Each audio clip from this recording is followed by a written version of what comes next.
quiero que vayamos todos a Lucas 9, del versículo 10 al 17. Vueltos los apóstoles le contaron todo lo que habían hecho, y tomándolos se retiró aparte a un lugar desierto de la ciudad llamada Betsadia. Y cuando la gente lo supo y le siguió, y él les recibió y le hablaba del reino de Dios, y sanaba a los que necesitaban ser curados. Pero el día comenzaba a declinar, y acercándose las 12 le dijeron: despide a la gente para que vayan a las aldeas y campos de alrededor y se alojen y encuentren alimentos, porque ahí estamos en un lugar desierto. Él les dijo: dales vosotros de comer. Y dijeron ellos: no tenemos más que 5 panes y 2 pescados, a no ser que vayamos nosotros a comprar alimentos para toda esta multitud. Y eran como 5,000 hombres. Entonces dijo a sus discípulos: házlos sentar en grupos de 50 en 50. Así lo hicieron, haciéndolos sentar a todos, y tomando los 5 panes y los 12 pescados.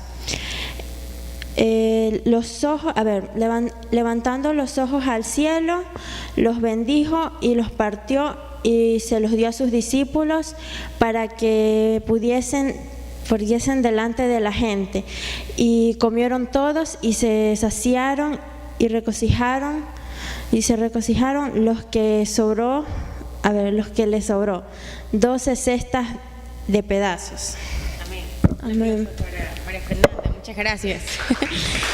Y la verdad es que habían ciertas situaciones en esta semana y yo le decía: Dios, dame palabra, háblame, quiero que tú me digas qué hacer. Bueno, realmente siempre se lo pido, pero me gusta mucho cuando veo esa respuesta inmediata. Y el Señor me habló con este pasaje que realmente lo he leído muchísimas veces y lo vi desde otra perspectiva. Entonces, yo quisiera mirar versículos atrás de esta alimentación de los 5,000.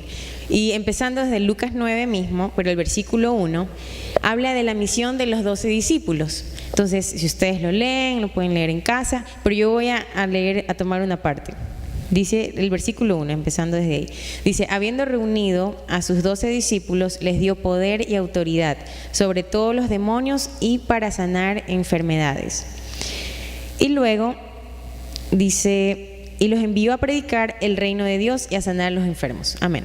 Ahora, todo este tiempo los discípulos ya habían estado con Jesús, aprendiendo de Jesús, comiendo con Jesús, todo el tiempo con Jesús. Y realmente que cuando uno anda mucho con otra persona, y por ejemplo las parejas de esposos, llega un momento en que dicen: pero hasta se parecen. Dicen: míralo, son igualitos, parecen hasta hermanos. ¿A ustedes le han dicho eso alguna vez? ¿A ustedes no? Todavía no. Bueno, pero seguro que hay muchas cosas de carácter, además hasta piensan iguales, me imagino. Solo se miran y ya saben todo, ya está decodificado por Arsenia. Entonces, eso sucede muchas veces. Peor, imagínate, tienes un mejor amigo, hasta empiezas a hablar como él, hasta por ahí comparten más o menos gustos de vestir, etcétera, etcétera, etcétera. Por eso es que me gustó mucho esa prédica del pastor Corredera, que decía: a esas malas amistades, ¿quién se acuerda? Suben el vidrio. Y ahora yo la uso, le digo: sube el vidrio. Una mala amistad, sube el vidrio. Y es que es súper sabia, es como: no te conviene, ¿por qué sigues en esa amistad? Entonces, los discípulos ya hasta deberían haber estado hablando como Jesús. Ahora, ¿qué pasó? El Señor les dio autoridad y los comenzó a enviar: vayan de 2 en 2, si no los reciben, ustedes sacudan el polvo de sus zapatos, de sus sandalias en este tiempo, y salgan de ahí. Pero ustedes vayan a hacer lo que les mandé a hacer. Entonces, el Señor les está dando, eso es lo que quiero recalcar, les dio autoridad, algo que no viene por sus méritos ni nada, solo que es gracia, toma, autoridad, y por su fidelidad. Ahora, hay otro acontecimiento Es importante esto, y está en Lucas 9:7, y este sí lo voy a leer. Dice todo: Herodes el tetrarca oyó de todas las cosas que hacía Jesús y estaba perplejo, porque decían algunos: Juan ha resucitado de los muertos, y otros: Elías ha aparecido, y otros: algún profeta de los antiguos ha resucitado. Y dijo Herodes: a Juan yo le hice decapitar. ¿Quién pues es este de quien oigo tales cosas? Y procuraba verle. Había despertado la curiosidad de Herodes. Ahora, ¿qué dijo él que hizo con Juan? Lo decapitó. Y solo por mero capricho de Herodías. Le dijo: quiero la cabeza de Juan el Bautista. Marcos 6:14. Oyó el rey Herodes la fama de Jesús, porque su nombre se había hecho notorio, y dijo: Juan el Bautista ha resucitado de los muertos, y por eso actúa en él estos poderes. Otros decían: es Elías. Otros decían: es el profeta o alguno de los profetas. Al oír esto, Herodes dijo: este es Juan, el que yo decapité, que ha resucitado de los muertos. Porque el mismo Herodes había enviado y prendido a Juan, y le había encadenado en la cárcel por causa de Herodía, mujer de Felipe su hermano, pues la había tomado por mujer. Porque Juan le decía a Herodes: no te es lícito tener la mujer de tu hermano. Pero Herodía le asediaba y deseaba matarle, y no podía, porque Herodes temía a Juan, sabiendo que era varón justo y santo, y le guardaba a salvo. Y oyéndole se quedaba muy perplejo, pero le escuchaba de buena gana.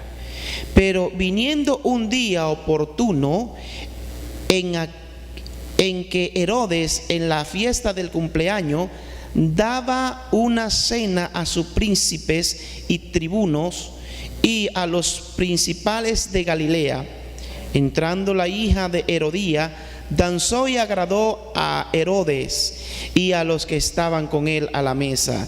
Y el rey le dijo a la muchacha: pide lo que quieras, que yo te daré. Y él le juró: todo lo que me pidas te daré, hasta la mitad de mi reino. Saliendo ella, dijo a su madre: ¿qué pediré? Ella le dijo: la cabeza de Juan el Bautista. Entonces ella entró prontamente al rey y pidió diciendo: quiero que ahora mismo me des en un plato la cabeza de Juan el Bautista. Y el rey se entristeció mucho, pero a causa del juramento y de lo que estaban con él a la mesa, no quiso desecharla. Muchas gracias, pastor. Y bueno, esto es lo que dice Marcos 6. Es verdad. ¿Qué pasó con Juan? Murió. ¿Por qué? Porque Herodías dijo: quiero la cabeza de él. ¿Por qué? Porque Juan le estaba proclamando lo que era pecado. Como no le gustó, muerte a Juan. Pero dice que sí se entristeció, ¿verdad? Ahora, ¿qué pasa? En Lucas 9:10 hay algo muy importante también. Todo esto antes de la alimentación de los 5,000. Lo que yo quiero que ustedes vean es que aún Jesús, siendo, uno decía sí, siendo Dios, teniendo esa comunicación con el Padre, poco más y flotaba, no caminaba. No, Él era un ser humano.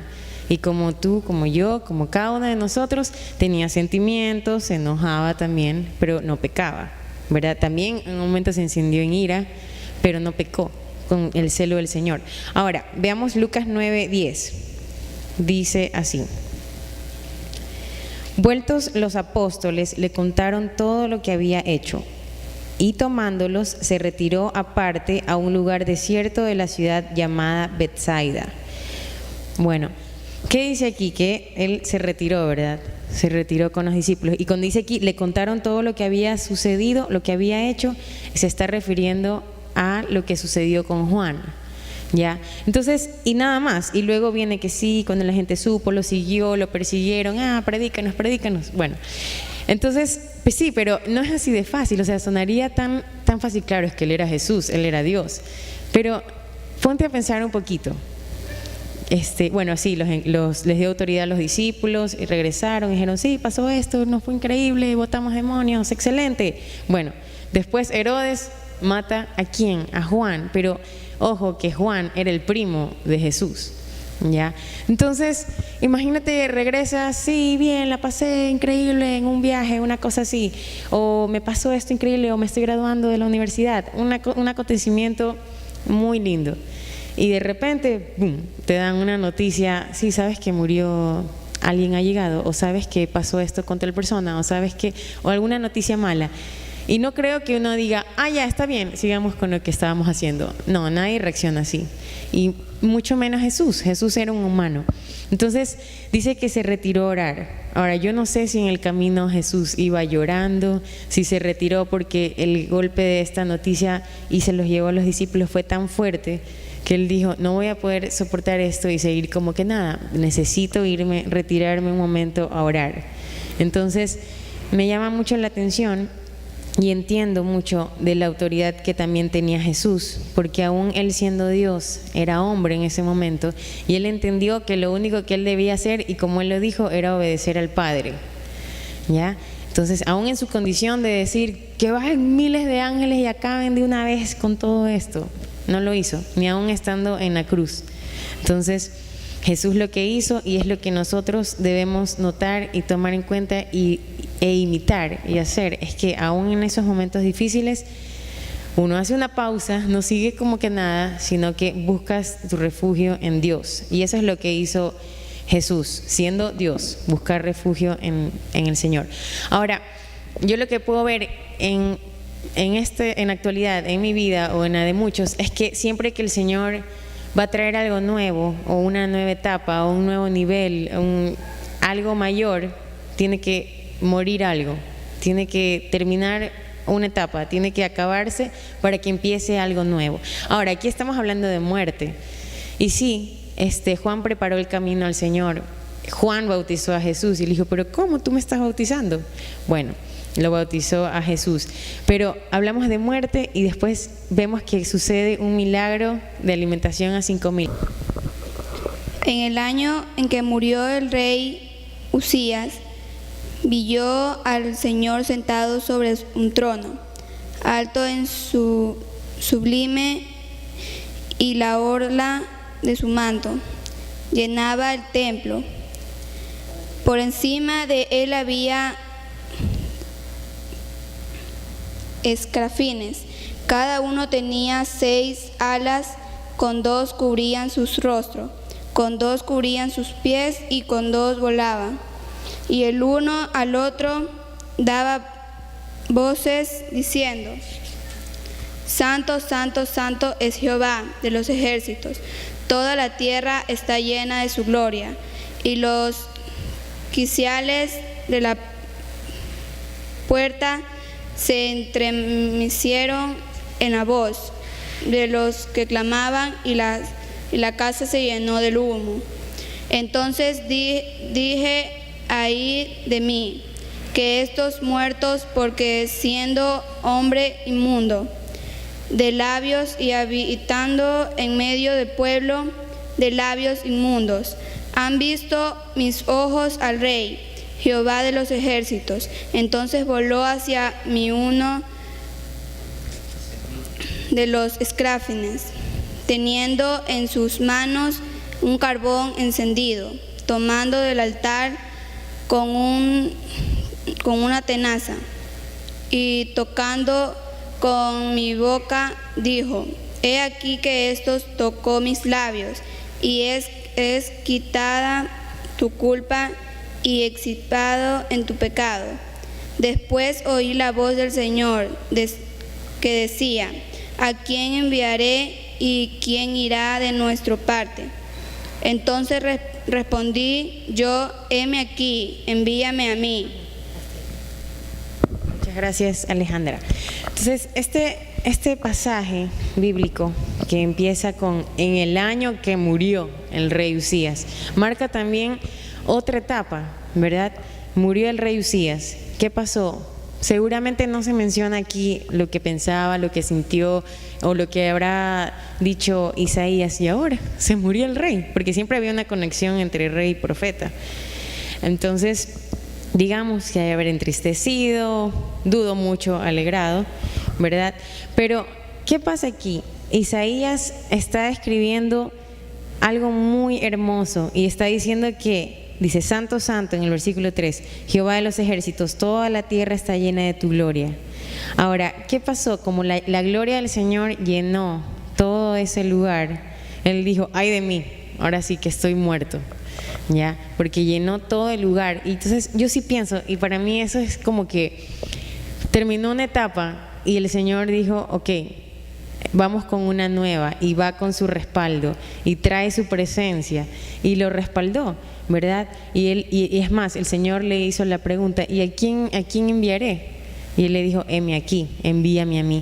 Entonces, por hacer una referencia de cuando el Señor dice, ok, hasta aquí se marcó una etapa, vamos al siguiente nivel. Y por lo general, algo tiene que ser quebrado, algo tiene que morir, y muchas veces algo tiene que morir en nosotros. Entonces, Juan 3:30 dice, es necesario que Él crezca, pero que yo mengüe, ¿verdad? Qué difícil, porque normalmente siempre decimos, no, pero yo pienso así, o esto tiene que ser así, ¿verdad? Bueno, yo no lo digo por acusar a nadie, yo lo digo por mí, porque por lo general me gusta que las cosas estén bien hechas, me gusta que si uno organiza de una manera, salga de esa manera, pero no siempre es así. Ni siquiera el Señor Jesús podía a veces plasmar totalmente eso en los discípulos, porque cada uno tiene su carácter, ¿verdad? Entonces siempre tenía que estar lidiando, y obvio, en ellos tenía que morir algo. Y efectivamente, ¿no? Tal vez murieron muchas actitudes, cosas en su corazón, pero vamos a que también pasó algo con ellos para que ellos crezcan. Murió Jesús y les dijo que iba a resucitar, y ahí sí que todos salieron corriendo, ¿verdad? ¿Por qué? Porque los iban a apresar solo por ser seguidores de Jesús.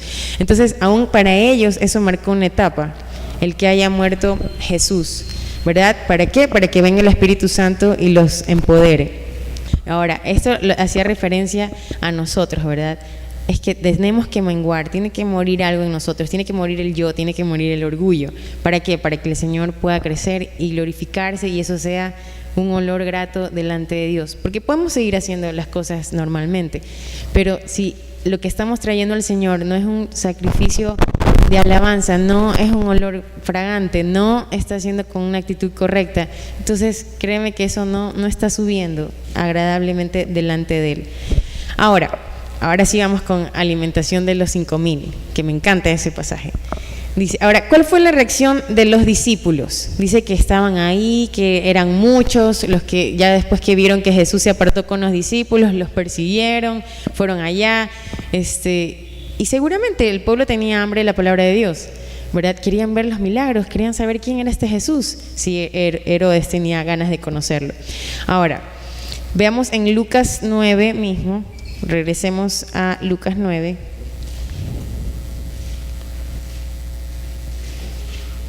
El versículo 12. Lucas 9, versículo 12. Pero el día comenzaba a declinar, y acercándose los 12, le dijeron, despide a la gente para que vayan a las aldeas y campos de alrededor y se alojen, encuentren alimentos, porque aquí estamos en un lugar desierto. Entonces, me sorprende también de los discípulos, estando siempre con el Señor y no saber ya lo que el Señor pensaba o sentía y cuál hubiera sido su reacción. Entonces, lo más fácil para ellos fue decir, deséchalos. ¿Ya? Aquí dice, despídelos. Como sea que lo digamos, es deshazte de eso, ya. O sea, ya les predicaste, ya les diste la palabra, mándalos a su casa. Ya, como saben bromear las personas aquí, dice la vuelta del músico. Como que llega el músico, y pobre músico, mire cómo se va a su casa después. Entonces, sí, deséchalos. Ahora, ¿se acuerdan cómo les dije que empezó este capítulo 9? ¿Qué dice? El Señor les dio autoridad. O sea, el Señor les dio ¿verdad? Es un principio que ellos ya tienen que haber estado resonando en su cabeza, que muchas cosas de las que ellas comenzaron a tener era por gracia, gracia, gracia. Y el Señor les dio aún autoridad para que vayan, expulsen demonios, sanen enfermos, etcétera, etcétera, etcétera. Entonces, quiere decir que todavía algo no estaba bien en el corazón de los discípulos, al solo decir, deséchalos. Ahora, Dios nos ha dado tanto y los discípulos lo sabían. Entonces, puedo ver algo más que es digno de imitar. Y creo que en la palabra de Dios dice que ante el juicio triunfa la misericordia. Entonces, realmente yo no sé qué va a pasar el día del juicio final, ¿verdad? Cuando el Señor nos llame a cuentas. Porque ese versículo me hace ver que, como decía David, mejor prefiero caer en las manos del Señor que en manos de los hombres. ¿Y por qué? Porque David sabía que el Señor es misericordioso. En manos de los hombres estás acabado, pero en las manos de Dios aún tienes ese factor y es misericordia.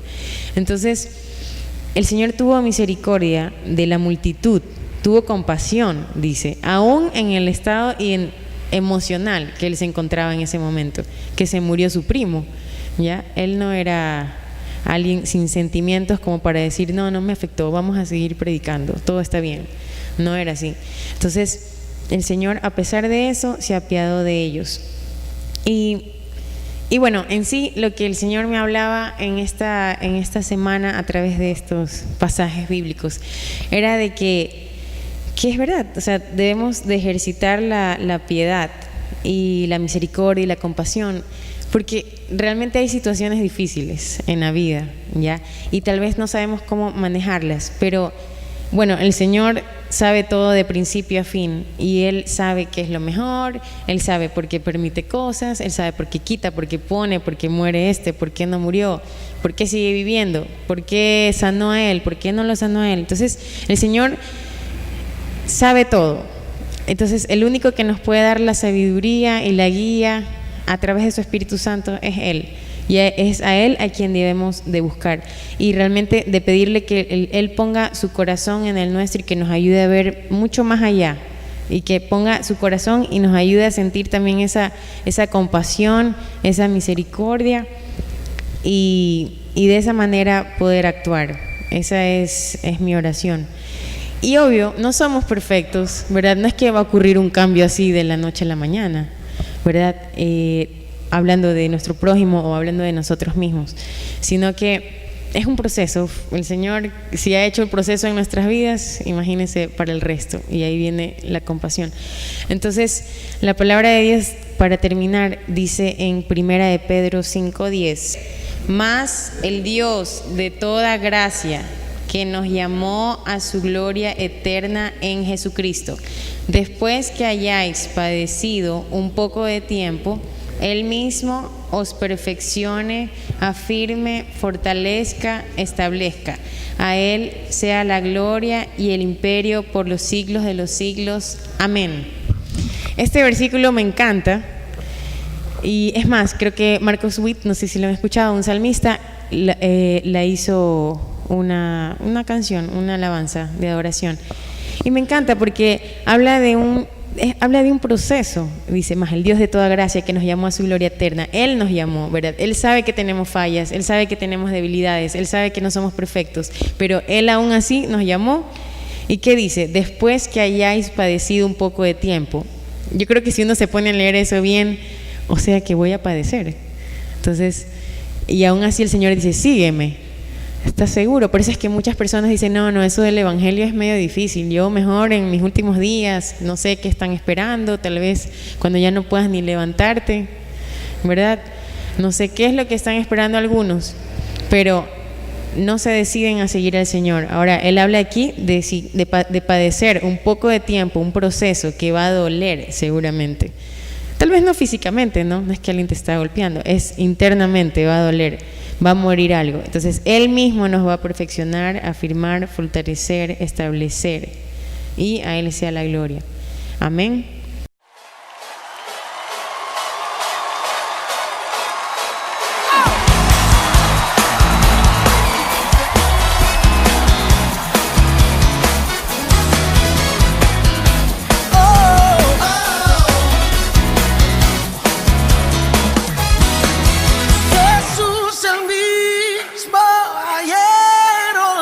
siempre